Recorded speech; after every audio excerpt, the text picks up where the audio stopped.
Thanks, Ben. Yes, and it's great to be on the program with Sid. She'll have a very interesting presentation. We're going to talk to you about sort of two related topics.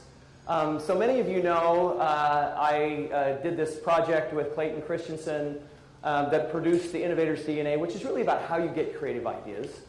Then we followed that up because many folks we knew would come to us and ask the question, so I think I've got a really creative idea. Should I launch this on the market? Should I invest my time and my money? And so Nathan Furr and I then, we wrote the Innovator's Method to address the question really, how do you turn creative ideas into innovations? How do you test and validate those? And since that time, we've had many people come to us, and they're really interested in how can I get the resources to be an innovator and an innovative leader. And so we have a new book that's coming out. It'll actually be next May. It's called the Innovation Capital, How to Become an Innovative Leader. And this is about winning resources to turn your creative ideas into innovations. So let me just tell you that some of the questions that we try and address in this book. So one, what skills are most likely to impress others? And think boss, VC, angel investors, colleagues, that I have what it takes to lead an innovation project. What problem-solving process should I use to increase the probability of success with a breakthrough?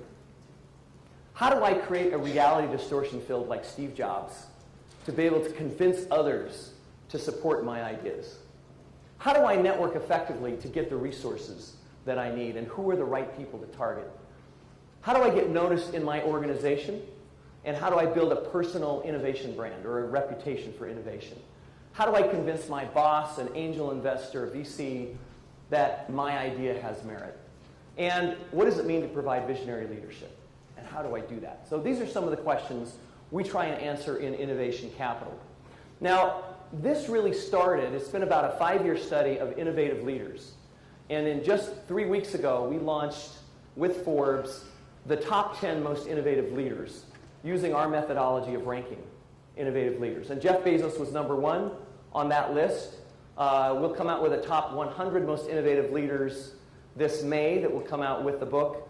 But we've tried to understand something about what allowed or helped propel some of these leaders to where they are today. And that's really what we were trying to understand, because we realized as we studied these folks that there's a difference between being an inventor and being an innovative leader.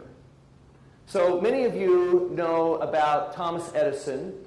Some of you know about Nikola Tesla today because of Tesla, the car company, which borrowed his name, right? Now, Edison died at a mansion in New Jersey. He was one of the richest men in the world. He had built Edison Electric and General Electric. He had launched numerous innovations to the market. He had built Menlo Park, one of the first R&D labs and one of the most successful companies. He received the Congressional Medal of Honor for invention, and even had his birthday was named Inventor's Day. Pretty impressive way to sort of finish out your life and your career. Tesla died penniless in a New York hotel. And yet, some of his ideas have had some of the most profound influence on the world, but he was never able to build an organization to commercialize and bring these innovations to market.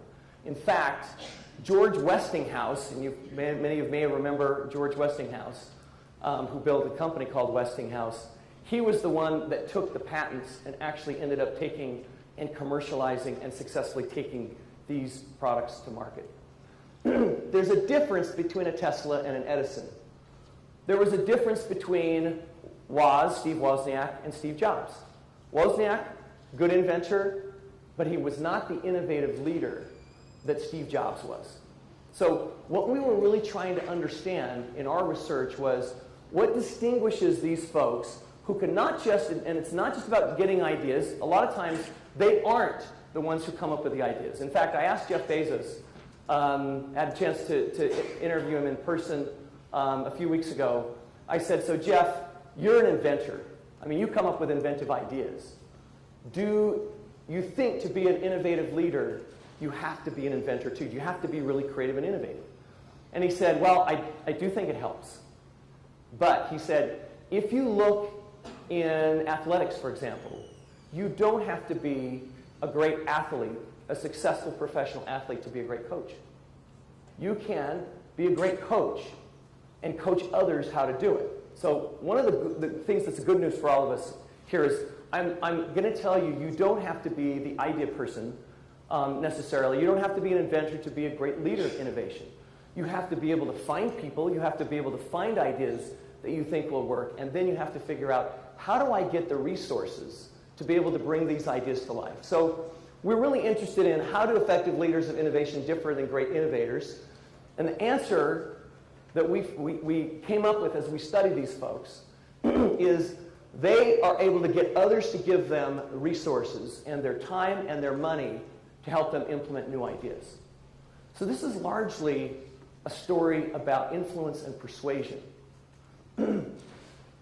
So you might be asking yourself, how do I get my boss or our colleagues or investors or innovators to give me time and money to implement my ideas? What we're going to tell you is that you should try and assess your own personal innovation capital. And you may be asking, well, what is innovation capital? What does that mean? How do I get it? What I'm going to tell you is that when you want resources, think about that resource holder like a customer. Your job is to influence them to buy you and the idea you're promoting. Your innovation capital will influence that decision. Let me explain this. The notion and actually the terminology of innovation capital first dawned on us during an interview I had with Marc Benioff. And he told us, my ability to generate innovations at Salesforce has built up over time. Over 14 years, I've built up what we might call innovation capital, that I can spend to try new things, to change the organization, the products, things that need to be changed. Whoever comes in and is the next CEO is not going to have as much innovation capital. They're going to have to accrue that on their own. They're going to have to earn it by being an innovative leader. That's the only way you get and build innovation capital. So here's the founder of a company. He's the CEO, and he says, it's not just that I'm the founder and CEO that allows me to be an innovative leader and do new things. Something has changed over time as I've been a leader at Salesforce. So when you think about why will someone give you their time, in other words, they'll join your project. They'll say, I want to be on your project, or they'll give you resources. What we found is that those that are thinking about giving you the resources tend to do so for three reasons. One, they think you have the human capital, the personal skills to succeed at implementing an innovation project. Second, they think you have social capital. You know others that you'll be able to bring on to bring resources to make this succeed. And third, you have a track record and a reputation for innovation. And it's like this simultaneous equation. They're weighing these things, and that influences whether they say yes or whether they say no. We're going to tell you what goes into those three things and how you can get better. So the three sort of elements that combine and sort of add up to building innovation capital, it's human capital, and it starts there, actually, the ability to lead an innovation project, social capital and reputation capital, and then what we call impression amplifiers. These are actions that amplify who you are, who you know, and what you've done. And those are sort of the three things. People want to know, really, who you are as an innovative leader, who you know, and what you've done. And that will influence whether you get the resources. So let me just talk a little bit about human capital, and I'll only be able to do a deep dive on a few issues here.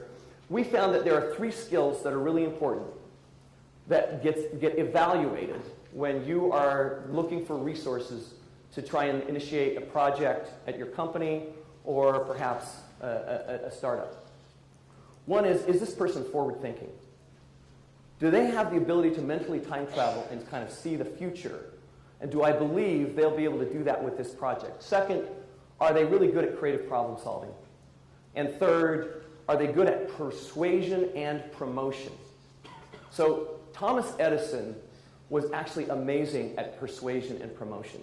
He went out and he persuaded J.P. Morgan to help fund Edison Electric, and J.P. Morgan was one of the first homes, his home in New York was one of the first homes to get electricity. He went to the Vanderbilts. He went to the Rockefellers. Whenever he had a new invention, he literally would walk to Scientific American and he would take the invention and he would show it to them. He would play the phonograph for the editor, and he'd just walk in unannounced. And he would make the promotion happen for his new ideas. Tesla was never able to do that kind of thing. So let me talk a little bit about forward thinking. Some of you have heard of Satya Nadella, some of you haven't. Satya Nadella is the CEO of Microsoft. He started in about 1988, 89. He was one of hundreds of Indian engineers and really over 1,000 software engineers that joined Microsoft that year. What allowed Satya to stand out when he was coming from a good school, but not a premier school, University of Wisconsin, graduate, one of thousands at Microsoft. So the question is sort of how did he set himself apart? In the early 90s, Microsoft's cash cow businesses were the operating system in consumer and office. It was all the consumer. But he sat down and he tried to trend and think about what would be important for Microsoft 10, 15 years from now. And he decided to not go into those businesses. He went into the server business because he saw that there was the potential for what we now know as cloud computing technologies. And he built expertise over the years in those technologies.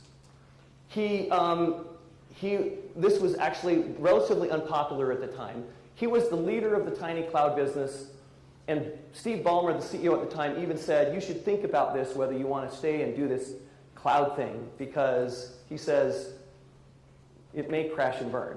This may not go anywhere, and this is a risk. So he was placing a bet. But over time, he developed expertise, and as this grew, then he was looked to as somebody who had expertise and knowledge in a really important new growing field for Microsoft. And he later said, a leader must see external opportunities and the internal capability and culture and all the connections among them and respond to them before they become obvious wisdom of the conventional wisdom. So you have to take time to sort of do mental time travel, to think forward. One of the things that Bill Gates actually did would take what he called Think Week. And at least 1 week or 2 weeks a year, he would go sequester himself, read everything he could, and then he would try and think about what are the implications of the trends. In particular, what will customers want next, and what will the new emerging technologies enable us to do? We talk about ways to try and get smart on this as you think about the future in your industry. The second thing I want to talk about is first principles problem solving. So you want to be a forward thinker, but you want to be really good at creative problem solving. Now, I don't know if you've heard of first principles problem solving. Apparently, it was first introduced by Aristotle, which was getting down to the very fundamentals of what is the physics of what is possible. So this is George Yancopoulos, the Chief Science Officer and President at Regeneron. He and Len Schlafer in the top 20 most innovative leaders. Regeneron's been an extremely successful company. He told us we challenge everything, and this is first principles problem solving.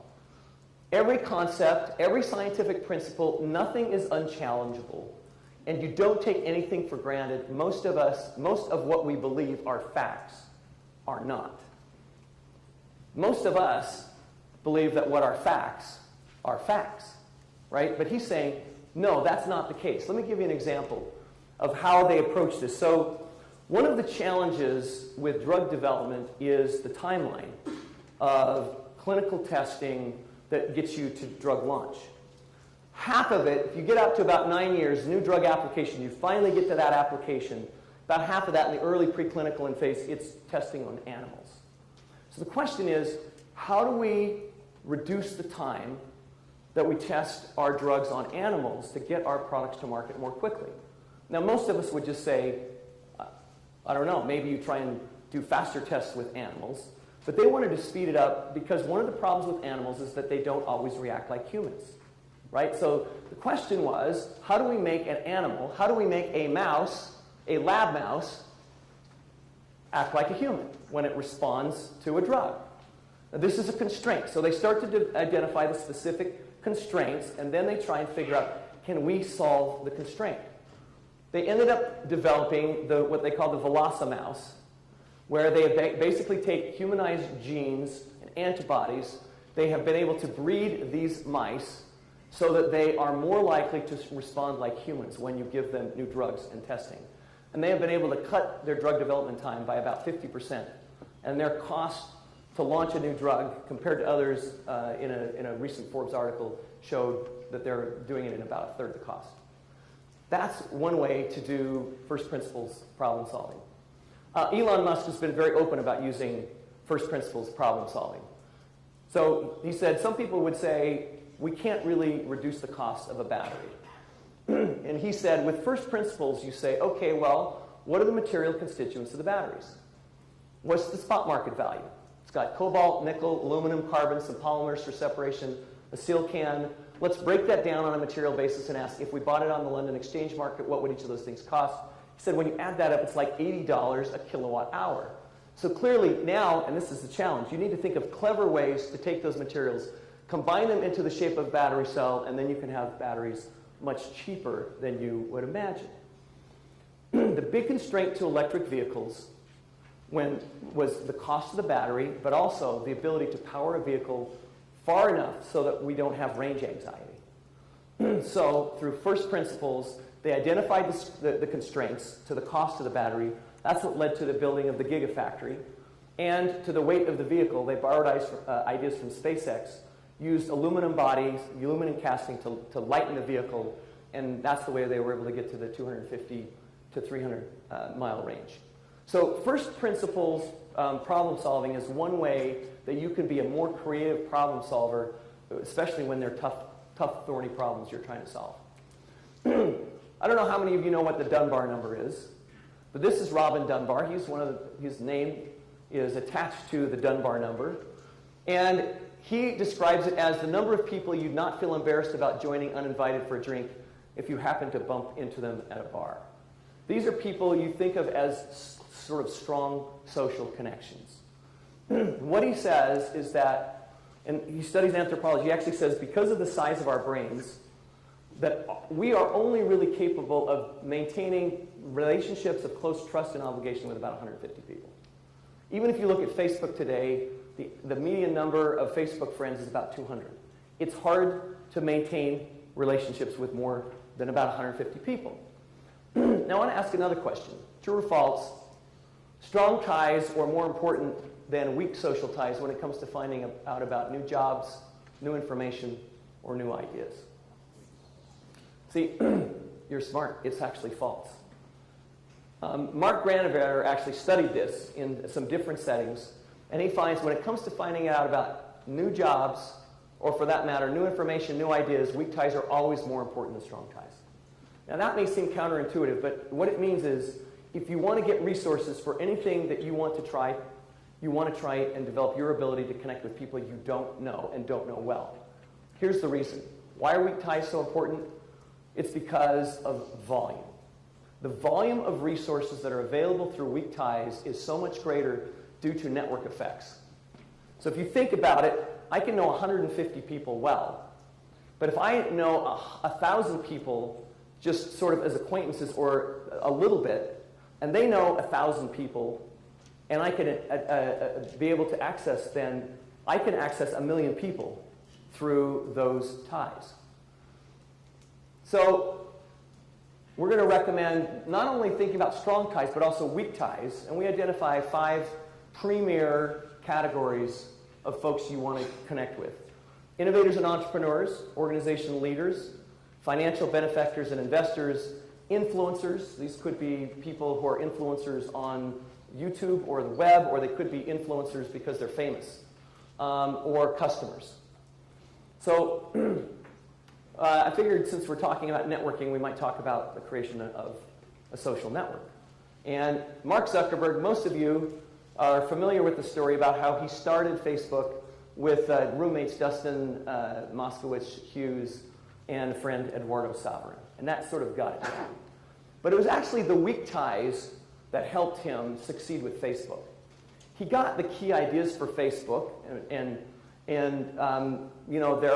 there's some pretty good evidence that a lot of these ideas came from the Winklevoss twins, or if you saw the movie, called them the Winklevi. Divya, Narendra, they were launching ConnectU. And then also Aaron Greenspan had done a universal Facebook at Harvard. He actually went to Aaron Greenspan because he was taking a lot of these ideas and wanted to use them in Facebook, invited him to be a co-founder of Facebook, and Aaron declined.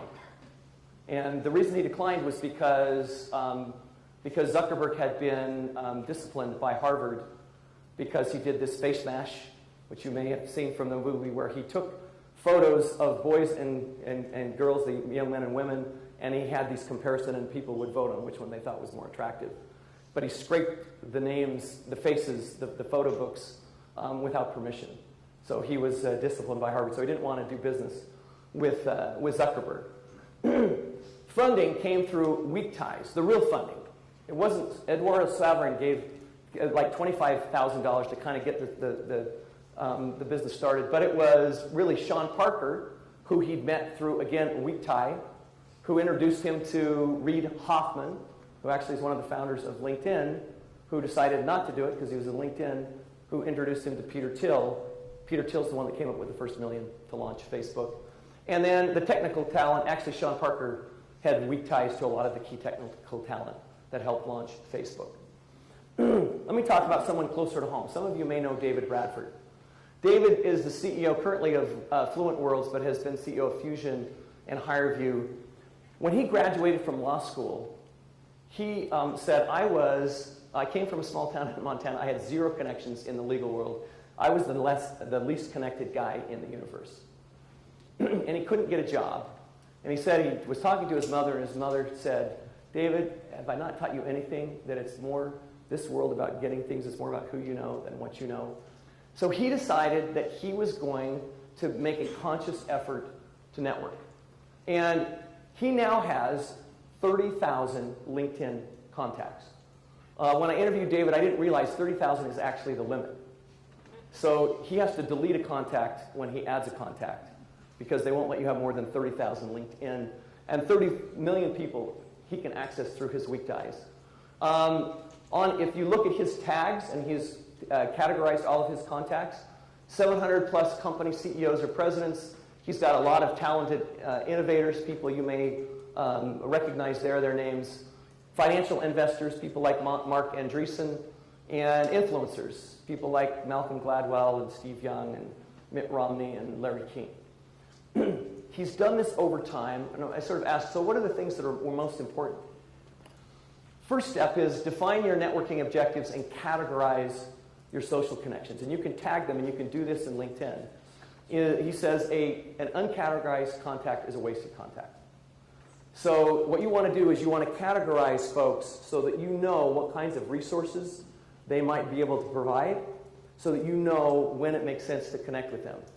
Second, invest time to find connections through scrappy and resourceful networking. He actually says he's spent 1 to 2 hours per day, and he's been doing it for the last 30 years.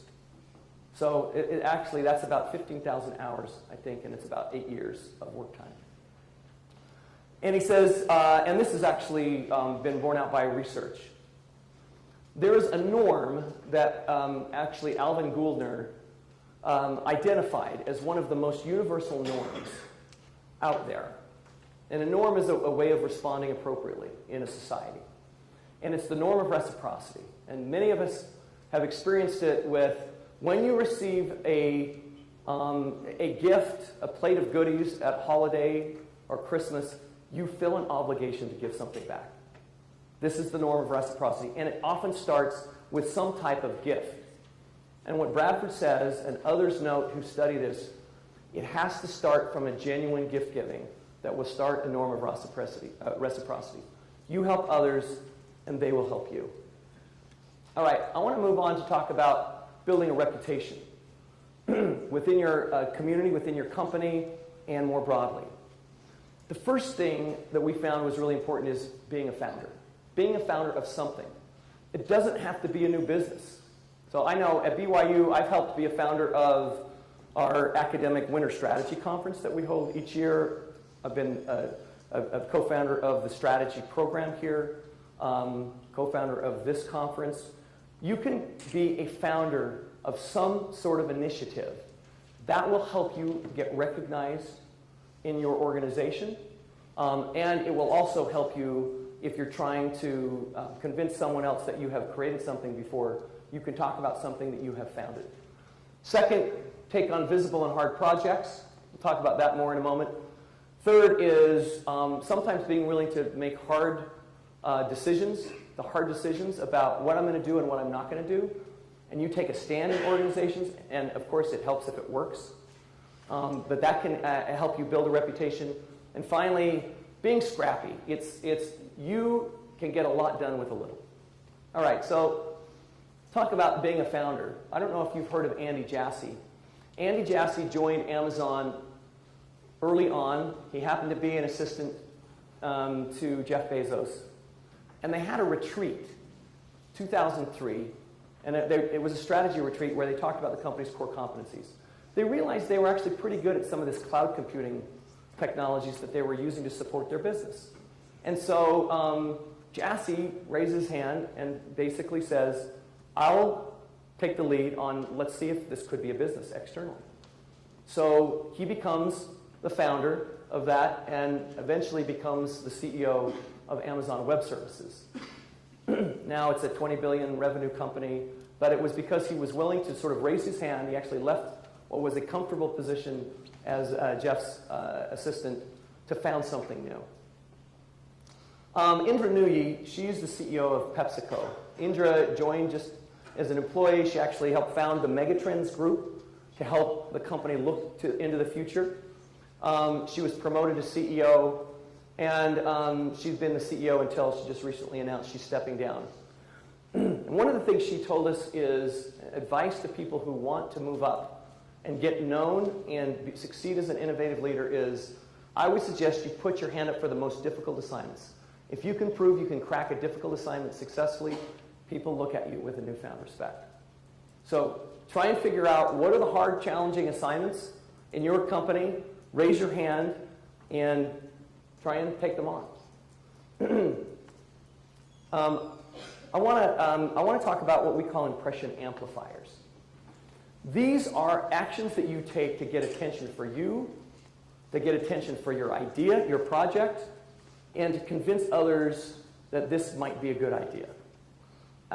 So there are a number of them. One is broadcasting, which is sort of like, again, marketing to get attention. Another is signaling. There's a way you can get credibility endorsements for you or for your project. And there's storytelling. There's creating an emotional connection with others by telling a compelling story. Indra Nooyi moved Pepsi from being a junk food to a much more of a healthy, maybe healthy junk food, but much more of a health food company by focusing on her growing up in India and not having water when she was young, and how the big companies didn't conserve water and they didn't have any, and how PepsiCo needs to be a company that has sustainable food and sustainable water. Comparing your idea to something that is successful in a compelling way, showing a deep commitment to your project so that others think if you're that committed, then maybe I'll be willing to commit to it as well. And finally, you want to try and create the fear of missing out. Like, this is such a great opportunity. You don't want to miss out. Let me talk about broadcasting for a moment. This is Marc Andreessen, who's known as a really more of a VC today. But he started as a co-founder of Netscape. So this is way back. He was a graduate student at the University of Illinois, part of the Mosaic browser team. He was recruited by the founder of Netscape, and he was able to get positioned to be the sort of face of Netscape on a Time article. And this is him when he's younger. And he's positioned as the barefoot genius. And that's him sitting on a throne, a picture in Time magazine. And this helped him build a reputation and got a lot of attention for himself. Now, you don't have to get on Time magazine. We've seen people who are able to, there's company newsletters, there's annual reports, there's blogs, there's articles you can get out. You can do conference speeches. You can write about ideas that you have and blog about those. Those are all things that can sort of start your reputation as somebody who is thinking about new ideas, pushing new ideas, and you go out, you give a speech, you get videotaped, you put it out, and people start to get to know you. That's a way that you broadcast. So what if I told you I wanted to drill tunnels under a major city? That seems kind of like almost a crazy idea. And when Elon Musk said he was going to start the boring company to bore his way to tunnels, again, it kind of seems like maybe, I'm not sure this is a great idea. But one of the techniques that Musk is really good at using is we call materializing. So it is making ideas tangible, sort of visible, visual, and seemingly realistic. So you often can do this to some extent with prototypes. But let me just show you he talks about a 3D transportation network. This all kind of can go over your head. So what does this really mean? How does he try and make this real? This is an idea of how boring would work.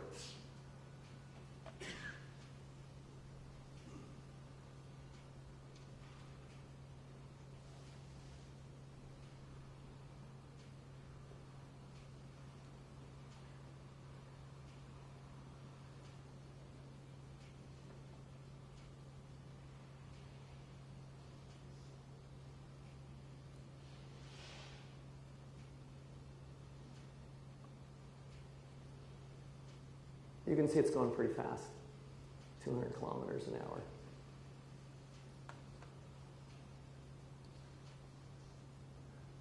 And that's the conception for how boring would actually change transportation in large cities.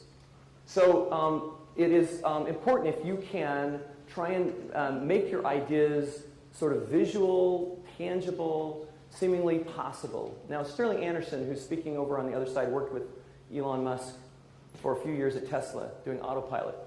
He said, Elon really understands people. He understands that a lofty vision and inspirational vision attracts world-class people, particularly world-class engineers. And with those world-class engineers, he's able to build a better product. And then the better product attracts customers and attracts investors, and it's self-reinforcing.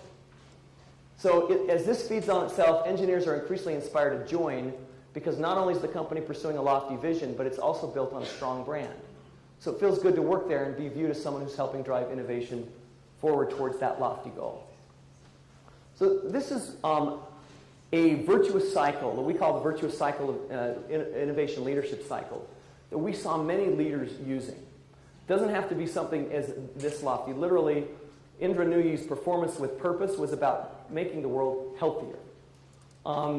Mark Parker at Nike, it's about trying to help everyone be an athlete and achieve their best performance. So there are a variety of ways that you can try and be inspiring with a vision, and you're trying to attract the best people to your idea and your project because of that lofty vision. If you can do that, that is really key to then building a great product or user experience, whether it's a project team internally at your company or externally. That will attract customers, and that will attract investors, and then this leads to this reinforcing cycle. So if we could all perhaps dream a little bigger, I think that's one of the things that I learned from Jeff Bezos. Dreaming bigger, lofty visions are important. When they first heard about sort of the Echo, Alexa the Echo, it was basically a speaker that could tell you, you could tell it which songs to play.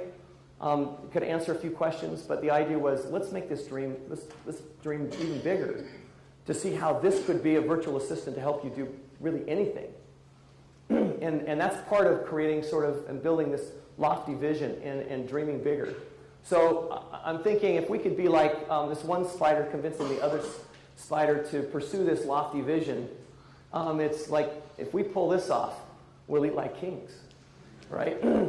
That's trying, going for something big, something that will make it, could make a difference. there are likely to be failures along the way, and that's one of the things that's really important to understand, is if you're going to be an innovative leader, you have to take a portfolio sort of perspective. I'm going to have 10 projects I'm going to pursue. I'm going to have 5 projects. Maybe 2 or 3 won't succeed. But if I have 1 or 2 that succeed, that will make a big difference for me, for my career. As Jeff Bezos, he told me, he said, you know, right now I'm working on my next $1 billion failure. I know it's out there, it's coming. So I hope that all of you can sort of think about, how can I be a more innovative leader? How can I build some innovation capital so that I can compete and successfully get the resources to launch ideas with impact? Thank you.